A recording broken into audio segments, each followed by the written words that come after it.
Hi there, welcome to today's read of Midnight Howl. This is written by Claire Hutton and our publisher is Scholastic. Let's get into chapter 1. All right, so here we go. You're gonna die, my best friend Tasha said. Her eyes were brown with horror.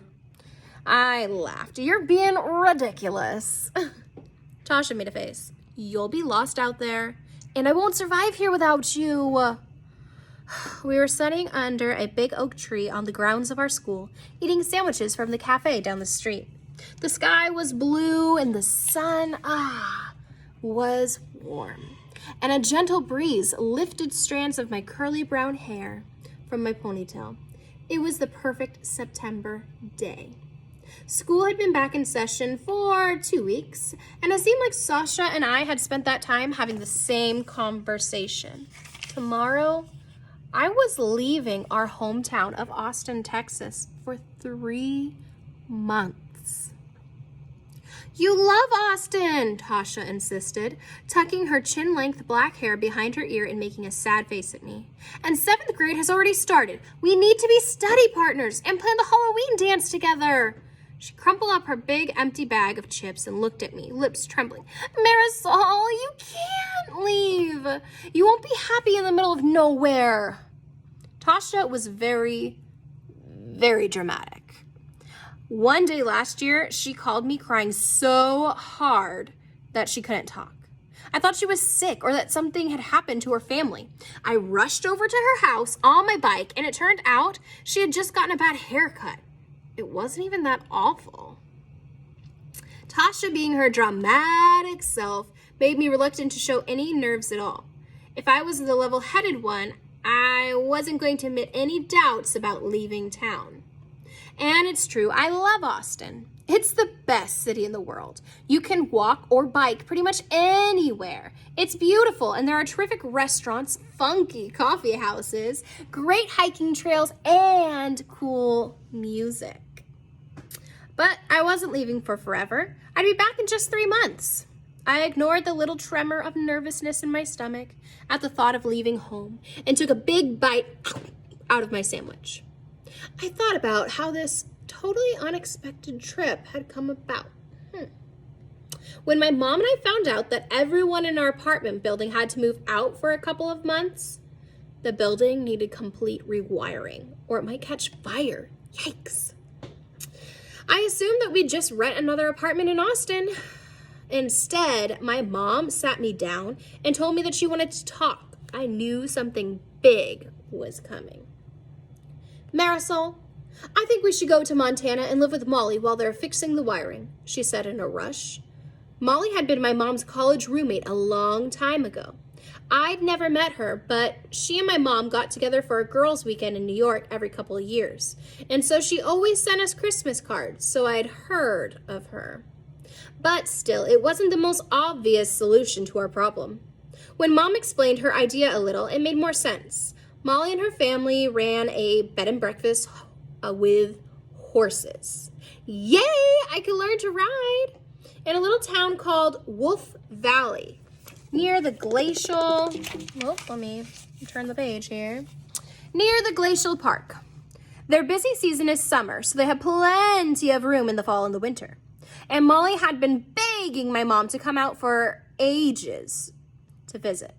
Since my mom edits an online magazine, she can work from anywhere, so that part made sense too.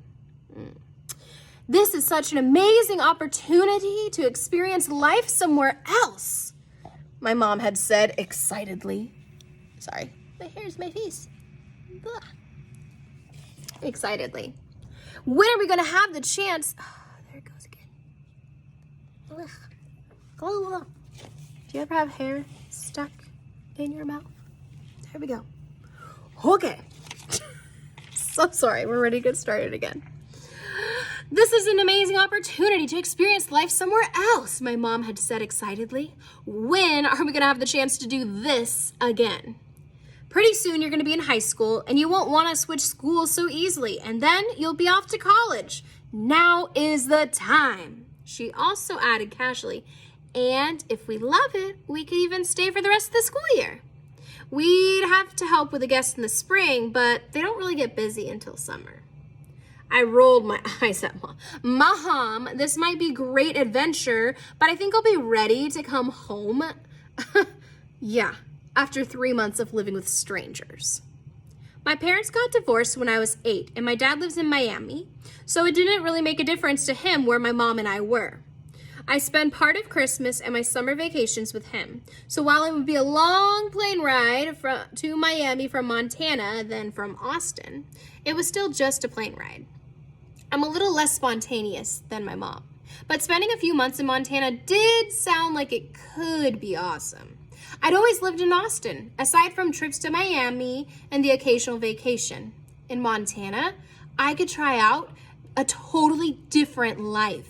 How cool was that? So I swallowed back my nerves and told Mom, my mom was right, that this would be a great opportunity. But sitting on the lawn and looking at my best friend's sad face, I knew she wasn't going to even be able to pretend to get excited for me.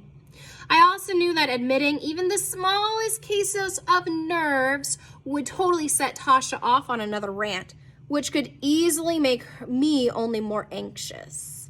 I swallowed the last bit of my sandwich and reached out to squeeze her arm reassuringly.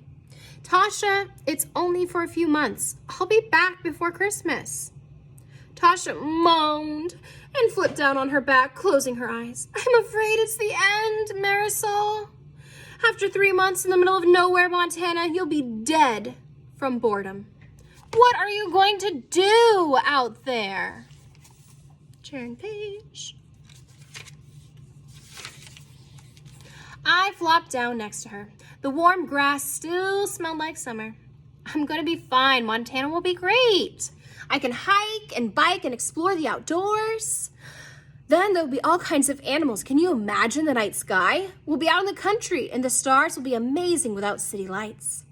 I'll be able to see things I've never seen before. Austin's an outdoorsy city. There's a great park within walking distance of my building, but it's not the country. And I happen to love astronomy, so I was super excited to use my telescope my dad had given me the previous Christmas out in the country. Tasha made a face. She's into theater and dance, and just barely tolerates the outdoors. Hiking and stargazing clearly didn't sound all that great to her. Maybe the school won't let you go, she asked hopefully. No, they're totally on board, I said. We go to an alternative public middle school in Austin. They're committed to letting everyone pursue his or her own dreams while meeting the state's requirements, of course. They're treating it like a semester abroad. Tasha sighed and looked at me sadly. I'm going to miss you. Of course, I knew that this is what she'd really been saying all along. Still, it was nice to hear it. I hugged her. I'll miss you too, Tosh, I said, but we'll both be fine. We'll talk and text and email. Just think of it as I'm on a long vacation. I went to sleep that night with my bags packed, gazing up at the glow-in-the-dark stars on my ceiling and trying to think of it just like that, like a vacation. But as I lay in my bed, listening to the footsteps and laughter of passerbyers outside my building, I felt a cold shiver of anxiety. Now that I was alone, I had to admit I was a little nervous. I mean, who wouldn't be? Sure, stepping out into the unknown might be an awesome adventure, but it could also be scary. I drifted off to sleep uneasily, a tense knot in my stomach.